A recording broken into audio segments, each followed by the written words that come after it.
सबों के बीच उपस्थित होकर आप सबों के बीच एक गुरुओं के प्रति अपना आभार व्यक्त करना चाहती हूँ। धन्य है ये धराधाम जिसने गुरु और शिष्य के परंपरा को संपोषित किया, पूरे जगत को एक अवदान दिया, एक उपहार दिया। शायद एक परंपरा हमारे भारत के पुरातन और सनातन संस्कृति की ही पहचान है। हम सब यहाँ आज गुरु पूर्णिमा के पावन अवसर पर उपस्थित हैं और हमारे सामने 3 तस्वीर लगा हुआ है।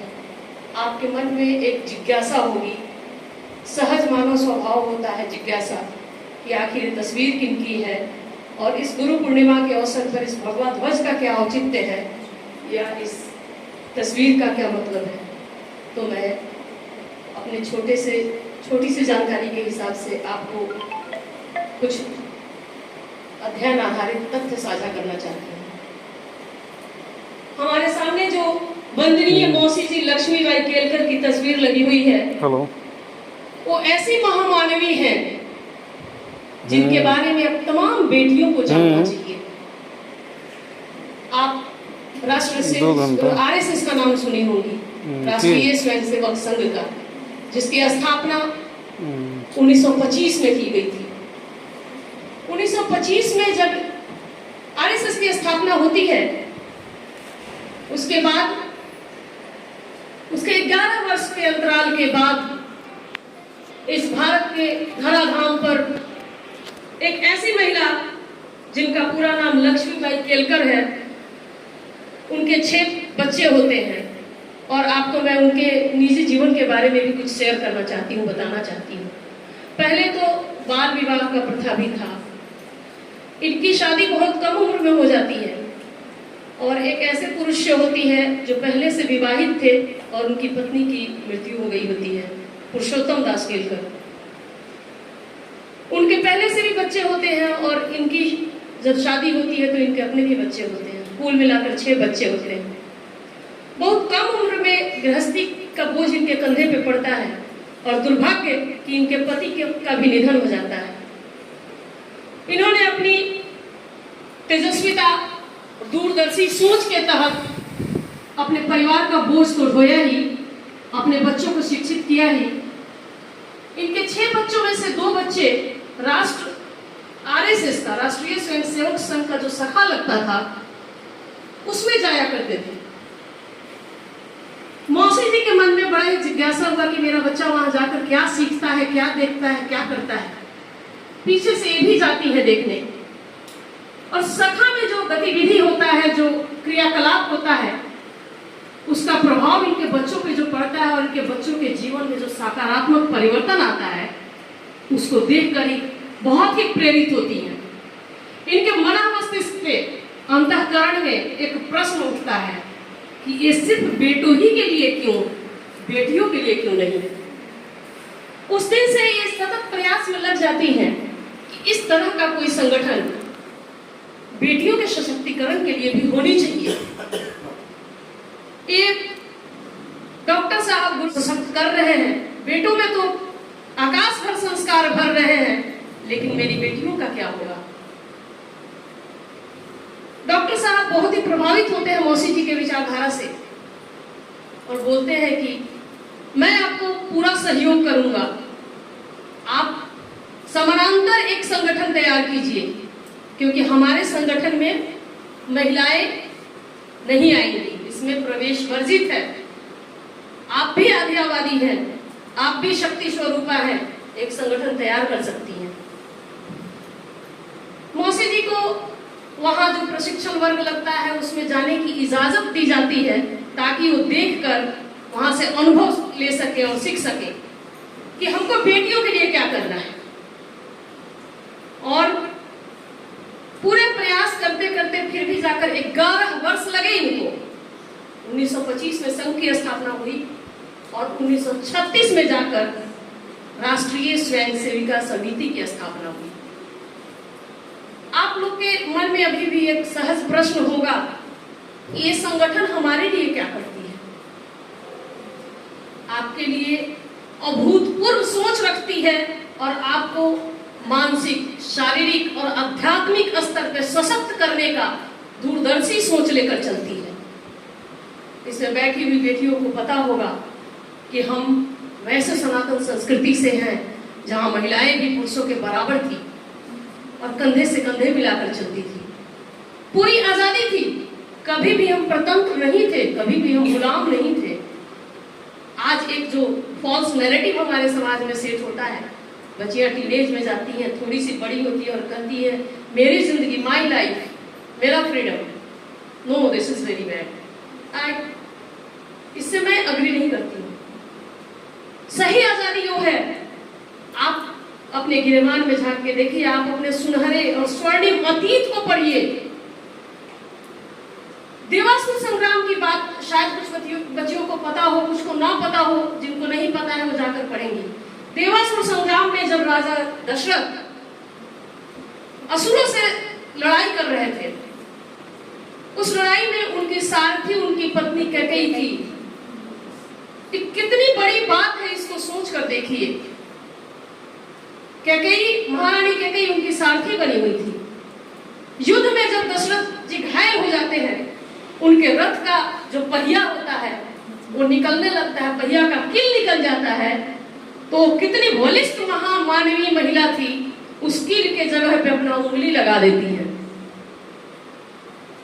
राजा दशरथ को जंगल में ले जाकर पेड़ पौधे पत्तियों, जो औषधीय गुण के प्लांट होते हैं, पौधे होते हैं, आप लोग भी जानती होंगी। एज आई होप कि मेडिसिनल प्लांट्स के बारे में आप लोगों को पता होगा। कितना ही उनका बौद्धिक चेतना उन्नत था कि उससे उनका वो इलाज करती है, अपने पति का इलाज भी करती है। रथ के कील निकलने पे उंगली डालकर रथ को चलाती भी हैं और युद्ध को जीत कर आती हैं। इस पर प्रसन्न होकर राजा दशरथ बोलते हैं, महारानी कहती है आप हमसे वरदान मांगो। तो शायद आप लोगों को पता होगा कि उन्होंने 2 वरदान मांगा था। क्या आपने कभी जाना था कि ये 2 वरदान किस एवज में उनको मिला था? आप कल्पना कीजिए कि महिलाएं कितनी सशक्त, कितनी बलिष्ठ, कितनी विद्वान थी। तो आजादी इसको कहते हैं। आजादी इसको नहीं कहते हैं कि नग्नता और अर्धनग्नता को हथियार बनाकर वायरल हो जाना सोचे। जिस दिन आपके कृतित्व से आपके माँ बाप के सीने 56 इंच हो जाए, वो आपकी आजादी है। आप इसी तरह, इसी तर्ज पे उभय भारती मिश्रा का कहानियां पढ़ सकती हैं। महिषी में मंडन ऋषि का जब शंकराचार्य से शास्त्रार्थ होता है, तो वहां पे न्यायाधीश के पद पे उनकी पत्नी बैठती है। कोई उनके फैसला लेने वाला नहीं होता है। उन दोनों के बहस और विवाद में, शास्त्रार्थ में उनकी पत्नी वहां पे होती है। आप सोच कर देखिए, कितना ही अध्ययन की होंगी, कितना ही चारित्रिक गुणों से भरी हुई होंगी कि उस न्यायाधीश के पद को सुशोभित करती है। कौन कहता है कि महिलाएं कभी पीछे रही हैं? महज मौसी जी का उद्देश्य ये था कि एक ऐसा कालखंड आया भारत के इतिहास में, भारत के जीवन में, जब कुछ आक्रांता आए और महिलाओं को औरत समझने लगे। औरत शब्द का मतलब आपको समझना होगा। औरत, औरत का मतलब होता है प्राइवेट पार्ट ऑफ फीमेल।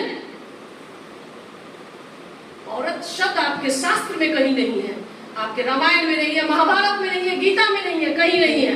नारी है, महिला हो सकता है, नारी, स्त्री, औरत नहीं है। लेकिन वो कालखंड महिलाओं के अस्तित्व के लिए काला अध्याय था।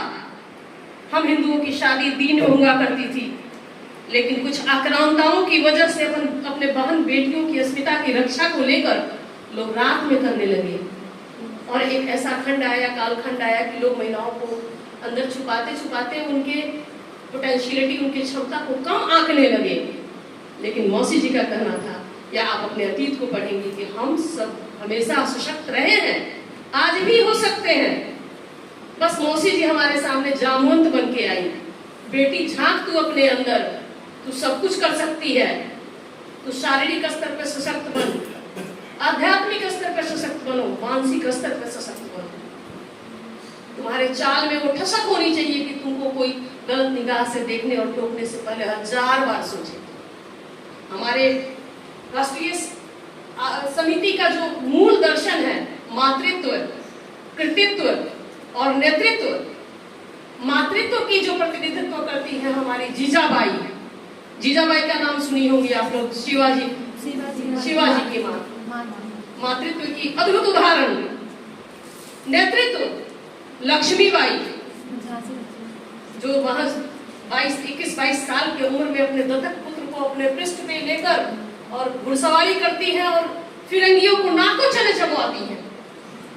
और आध्यात्मिक सशक्तिकरण की बात जब करती है, अहिल्याबाई होलकर का नाम सुनी होगी।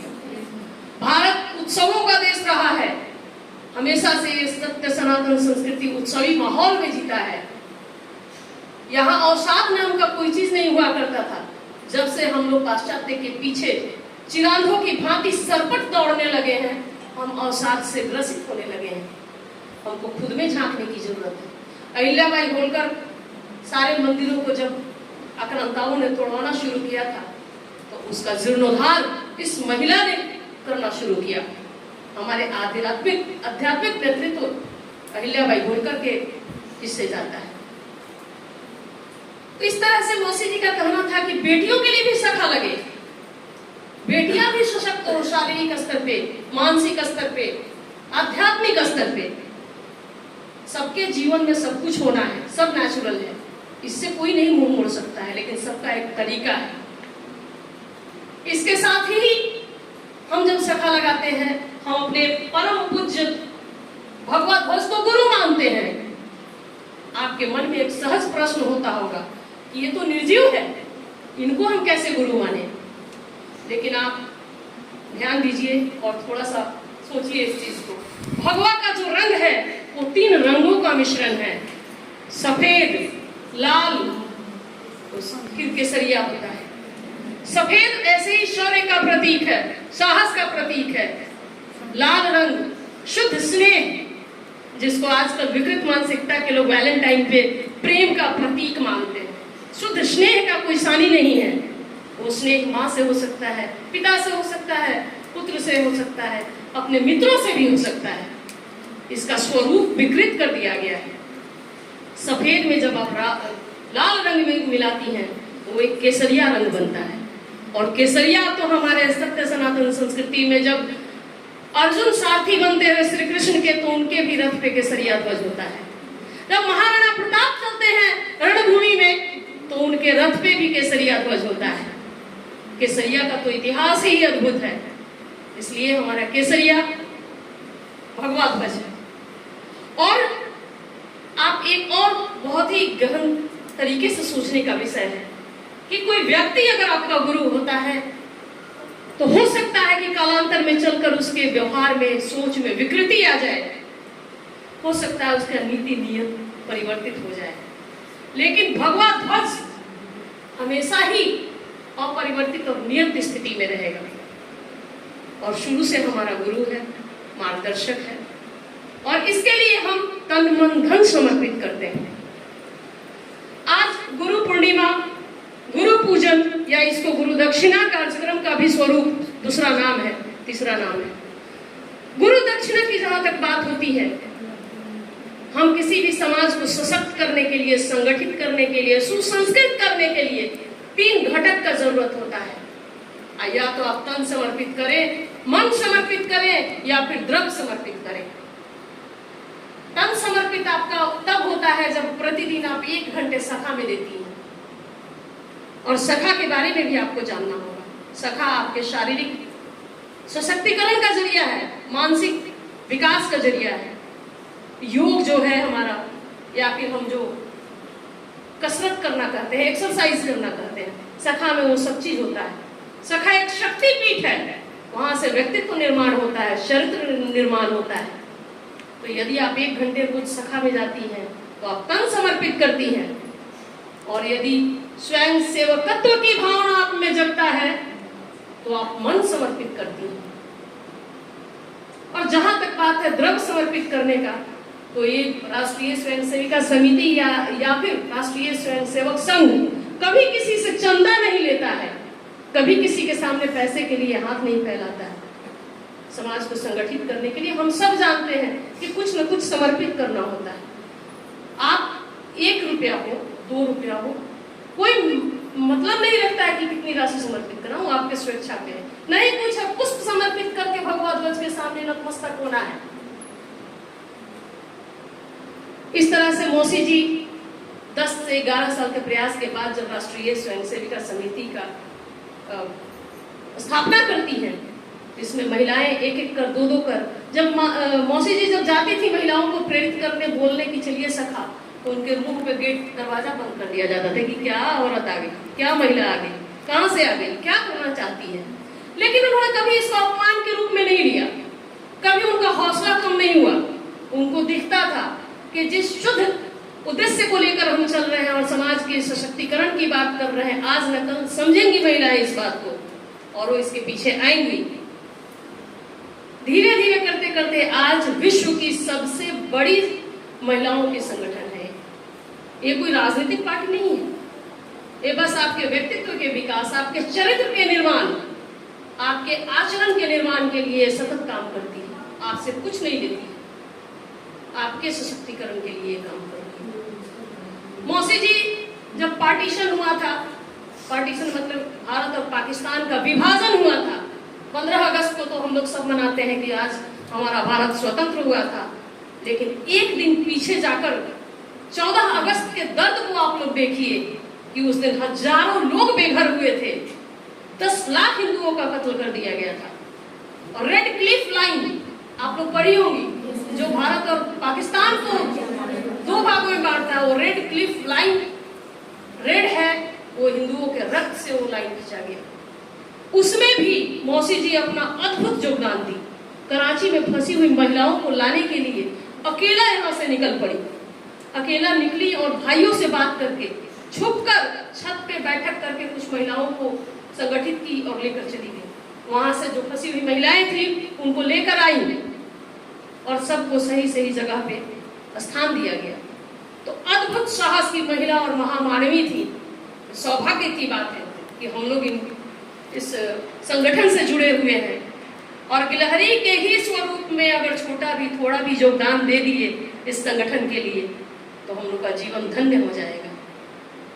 खुद के लिए, अपने लिए सब कोई करता है। एक जानवर भी जन्म लेता है तो खाता है, पीता है, जीता है और फिर चला जाता है। तो कुछ तो ऐसा कीजिए जिसके चलते आप, कोई नहीं जानता है कि कोई मौसी जी की पर्याय बन जाए इसमें।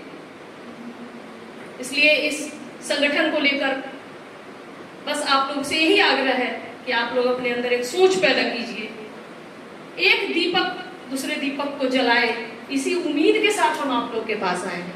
और एक मूलतः आप लोग के लिए है, क्योंकि हम लोग में जो सोच आना था, जो चरित्र निर्माण होना था, वो हो चुका। आप लोग उस दहलीज पे खड़ी हैं जो राष्ट्र निर्माण में, व्यक्तित्व निर्माण में, समाज के सशक्तिकरण में अहम योगदान दे सकती हैं। आपका पेशा चाहे जो हो, डॉक्टर हो, एएनएम, नर्स हो, जो भी हो, शिक्षिका हो, लेकिन आप अपने क्षेत्र से समाज निर्माण में एक अहम योगदान दे सकती हैं। इसलिए मैं आप लोग से इस परंपरा को, इस गुरु और शिष्य की परंपरा को आगे बढ़ाने की आग्रह करती हूँ। आपको अपने अतीत में झांकने को एक बार कह लीजिए कि मैं प्रेरित कर रही हूँ या विवश कर रही हूँ। जहाँ तो गुरु और शिष्य की परंपरा की बात है, कभी भी आपने किसी बहुत अमीर लोग का इतिहास पढ़ा है क्या? इतिहास के पन्नों पे जो अंकित होता है, जो उकेरा जाता है लेखनी से, तो या तो शौर्य, वीरता या फिर गुरु शिष्य की परंपरा को लेकर। एक नन्हा सा बालक राम से मर्यादा पुरुषोत्तम श्री रामचंद्र बनता है, वो एक गुरु की का देन है। एक नन्हा सा कन्हैया कृष्ण तक की यात्रा तय करता है, वो भी एक गुरु का देन है। एक छोटा सा अबोध बालक, चाणक्य की नजर पड़ती है और वो चंद्रगुप्त तक बनता है, वो एक गुरु का देन है। इसलिए गुरुओं की कृपा अपरंपार है। गुरु अपने आप में ही 2 अक्षरों से बना हुआ है। गु का मतलब होता है अंधकार और रू का मतलब होता है प्रकाश। यहाँ वैसा व्यक्ति, वैसा शख्स जो आपको अंधकार से हटाकर प्रकाश की तरफ ले जाए, जो आपके जीवन में मार्गदर्शक बने, वही गुरु कहलाता है। और हर किसी को गुरु की जरूरत होती है और बिना गुरु का ज्ञान नहीं होता। मैं इन्हीं चंद शब्दों के साथ अपने वाणी को विराम देना चाहती हूँ। धन्यवाद।